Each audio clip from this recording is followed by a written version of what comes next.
আসসালামু আলাইকুম। আজকের ভিডিওটি একটু ব্যতিক্রম।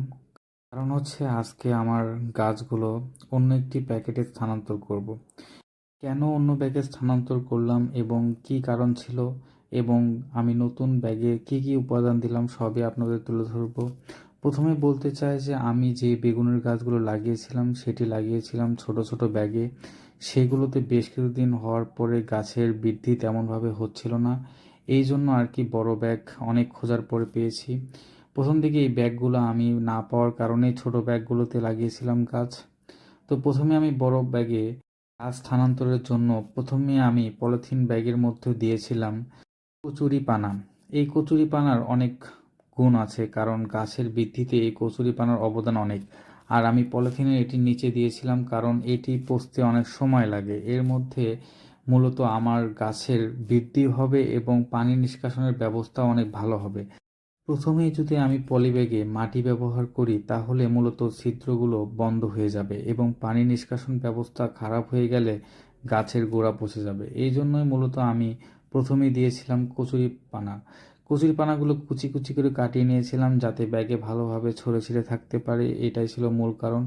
এবং এর মধ্য দিয়েছিলাম সুপারির খোসা। এটিও পচতে অনেক সময় লাগে, বাট এটাও গাছের জন্য অনেক উপকারী। এরপর মূলত আমি এই পলিব্যাগের মধ্যে সারও ছিটে দিচ্ছিলাম, কারণ গাছগুলো বৃদ্ধির সাথে সাথে যেন এই সারগুলো ভালোভাবে কাজ করতে পারে, এটি ছিল মূল কারণ। প্রথমে আমি যে সারগুলো দিয়ে নিচ্ছিলাম সেগুলোর মধ্যে উল্লেখযোগ্য ছিল ইউরিয়া সার, পটাশ সার এবং টিএসপি সার। তো এইগুলো প্রথমে আমি ইউরিয়া সার প্রতিটি ব্যাগেই একটি নির্দিষ্ট পরিমাণ করে ছিটিয়ে দিচ্ছিলাম।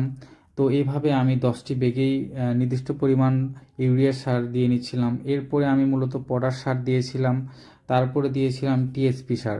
তো এগুলো সার দেওয়ার মূল কারণ ছিল যে গাছের গোড়ায় যেন কোনো ক্ষতিকর পোকা বা কোনো ভাইরাস যেন এখানে না জন্মাতে পারে, কারণ এখানে আমি পচা এবং কচুরিপানা সহ দিয়েছিলাম সুপারির খোসা। তো এইগুলোর কারণে যেন এখানে কোনো ছত্রাক বা ভাইরাসের কোনো আক্রমণ যেন শিকড়ে না হতে পারে, এই জন্য মূলত এটা দিয়েছিলাম। এবং এটা দিয়েছিলাম সবার নিচের দিকে, কারণ এটি একটি পর্যায়ে যখন গলে যাবে তখন এটার গাছ তখন এটা থেকে অনেক পুষ্টি উপাদান সংগ্রহ করতে পারবে। দেখতেই পাচ্ছেন যে আমার বেগুনের গাছে অলরেডি ফুলও চলে এসেছে। তো এই ছোট্ট একটি ব্যাগের মধ্যে অল্প পরিমাণ পুষ্টিতে গাছ ঠিকভাবে বৃদ্ধি পায়নি এবং এর ফুলও সঠিকভাবে বড় হয়নি বা পুষ্টির অভাবে গাছও ঠিকভাবে বড় হয়নি। তো এইটার কারণেই মূলত স্থানান্তর করতে হয়েছে এবং পুষ্টির অভাবে গাছের পাতা হলুদ হয়ে গিয়েছিল। এইটা আমি লক্ষ্য করলাম। দেন আরও কিছু দেখলাম যে গাছের হাইটগুলো অনেক ছোট ছিল এবং গাছের যে শাখা প্রশাখা রয়েছে এগুলো তেমন একটি বের হয়নি। এর কারণেই মূলত এই স্থানান্তর। তো আমি স্থানান্তর করতে যে একটি জিনিস লক্ষ্য করলাম যে ব্যাগের মধ্যে থেকে যখন আমি বেগুনের গাছটি বের করতে গেলাম তখন দেখলাম যে পুরাটা ব্যাগ শিকড় দিয়ে ভরে গিয়েছিল এবং এটার থেকে পুষ্টি আর নিতে পারছিল না। এই জন্যই মূলত আমি গাছকে বড় ব্যাগে স্থানান্তর করলাম। তো স্থানান্তর করার আরও কিছু প্রক্রিয়া ছিল এবং কয়েকটি লেয়ারে আমি বিভিন্ন উপাদান প্রয়োগ করেছিলাম। তার মধ্যে প্রথম 2টি লেয়ার আপনাদের মাধ্যমে শেয়ার করেছি এবং বাকি আরও 3টা লেয়ার ছিল। সেগুলোর মধ্যে প্রথম অংশ ছিল যে আমি এর মধ্যে প্রথমেই কিছু ঝুরঝুরে মাটি দিয়েছিলাম, কারণ মাটি দিলে এইটা পুষতে আরও ভালো সুবিধা হবে এবং এইটার যে আর্দ্রতা সেটাও ধরে রাখতে পারবে। তো এই মাটি দেওয়ার পর আমি দিয়েছিলাম বিভিন্ন ধরনের শাক সবজির পচা। তো এইগুলো মূলত আরও পুষ্টিকর উপাদান এবং গাছের বৃদ্ধিতে এটার ভূমিকা অপরিসীম।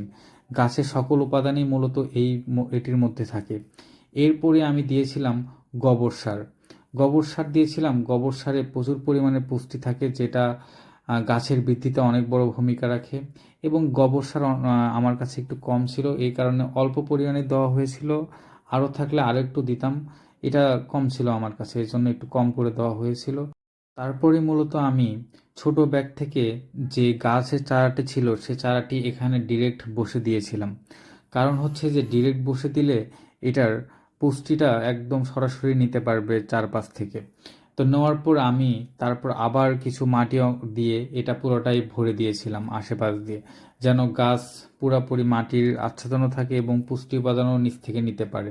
কারণ শিকড় যখন বড় হবে তখন সাইড দিয়েও যাবে এবং নিচের দিকেও যাবে। এটা ছিল মূল কারণ। আর বেগুনের গাছ অনেক দীর্ঘদিন বাঁচে এবং অনেক ফল দেয়। এটা ছিল মূল কারণ যে এত পুষ্টিগুণ দেওয়া। আরও পুষ্টিগুণ ধাপে ধাপে দিতে হবে, কারণ এই গাছে যখন বেগুন আসবে তখন আরও পুষ্টি উপাদান দিতে হবে। ধন্যবাদ সবাইকে ভিডিওটি সম্পূর্ণ দেখার জন্য।